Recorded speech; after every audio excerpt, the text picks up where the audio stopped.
What's going on YouTube? WestHobbiesRC. So today we're back with a very special helicopter and I am excited to do this. The all new Goosky E2. So we just got this thing in the mail and my box came ripped. That's just how it was. Customs opened it, but this is the all new Goosky E2 UH-1Y Venom. This is a model that is not done very often. I have yet to see any other company out there on the small helicopter scale that has modeled the UH-1 Venom.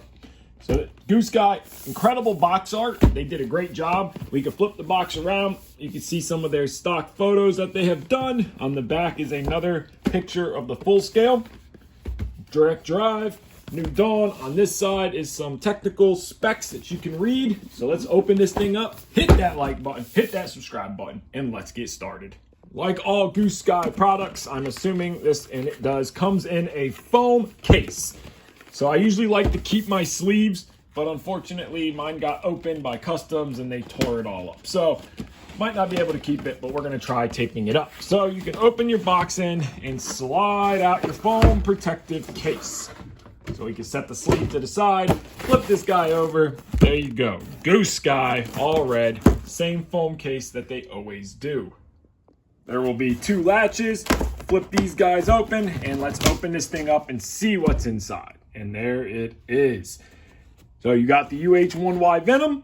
So the first thing we will notice is that there is no blades on it. So Goosky does not have the blades on it to fit it in the smallest packaging possible, which also kind of means that with the blades on, you might not be able to put it back in the box. So that's kind of a little bit of a bummer.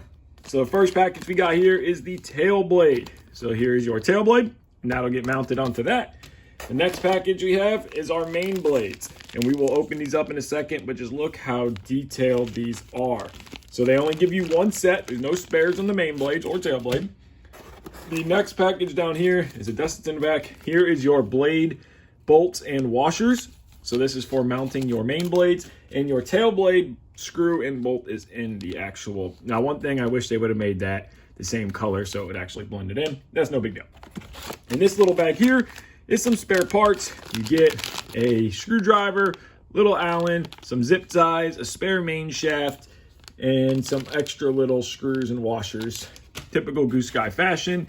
And then in this down here is this little tiny packet, which is your quick start guide. This will go over what the flybarless unit is if you're using the ready to fly, because this does come in both ways, ready to fly and bind and fly, or plug and play. This is the plug and play. And then this is just another little quick start guide that explains how to assemble the helicopter.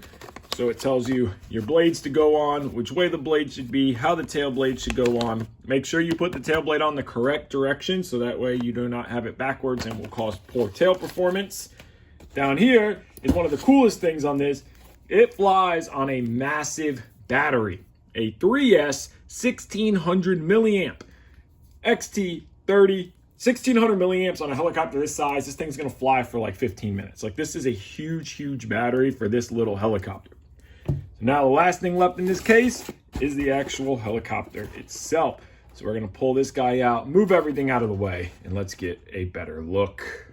And here we are. So the first thing I wanna touch on, and the first thing I noticed, I did get to look at this model at IRCHA up close, is the all aluminum head. The blade grips are aluminum, head blocks aluminum, swash plate, all aluminum. Look at that head. It's not just a plastic grips. No, it's all aluminum, anodized black, and it looks awesome. It is a 4-bladed head, and it is direct drive. The other thing to note, these side doors do open up on both sides. So you can open both doors up and kind of see down inside of there. And no, this is not just a S2 stuck in a scale body. It uses S2 components like the main motor and tail motor, servos, flight controller, but it is designed, the main frame, everything is designed around this fuselage. So that is a great thing that Goosky did. They didn't just stick an S2 in a scale body.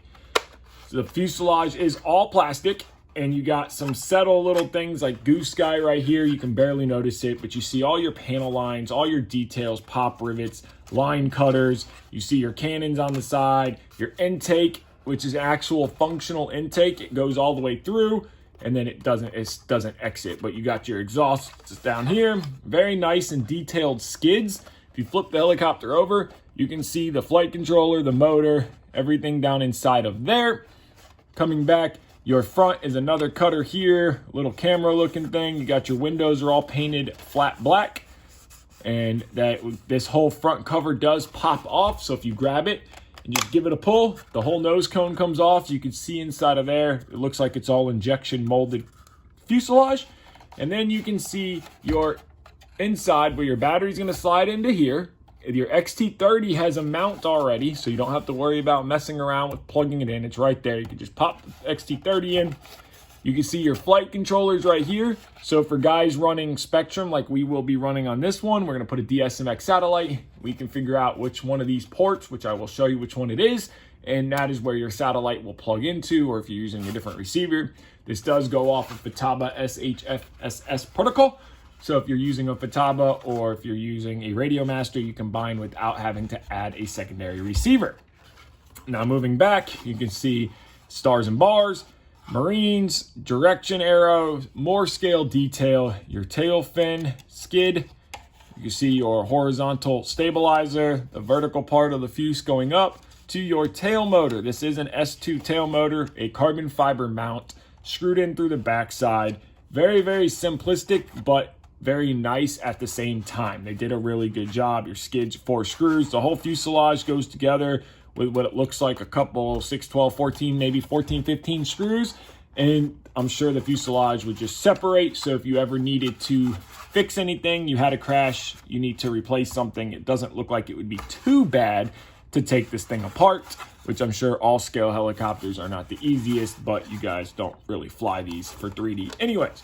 So very, very nice machine. Let's pop the nose back on. Let's grab the blades, and the nose just pops right back on there. Very simple. Let's grab the blades. Let's get the blades on it. Let's figure out where we got to put our satellite and see what this thing looks like with blades on.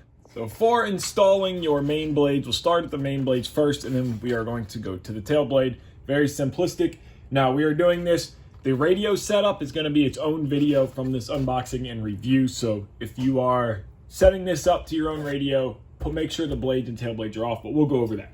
So on this helicopter, here's your main blades. They are very nice and detailed. The most important thing to remember is Goose Sky is going to go up. So to install these blades correctly, they tell you, but since this is a scale machine, the helicopter head rotates counterclockwise instead of clockwise like a traditional 3D helicopter.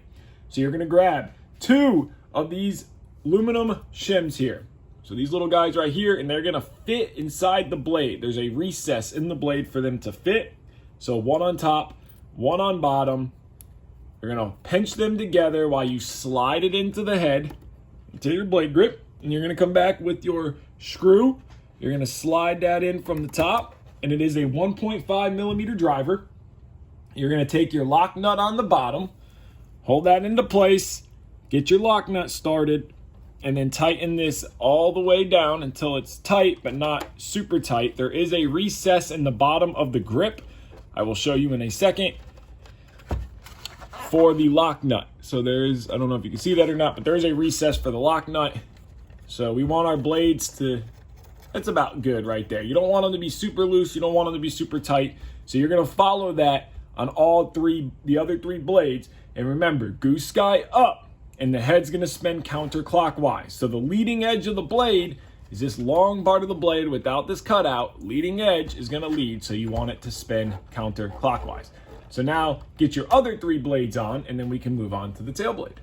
Now that we got all 4 of our blades on, we wanna make sure that they're spinning the correct direction. So counterclockwise, if you're looking from the tail, Goose Sky logo up, leading edge leading. So this is the proper way to have our main blades on. And those main blades have a ton of detail. So now we're gonna move on to our tail blade.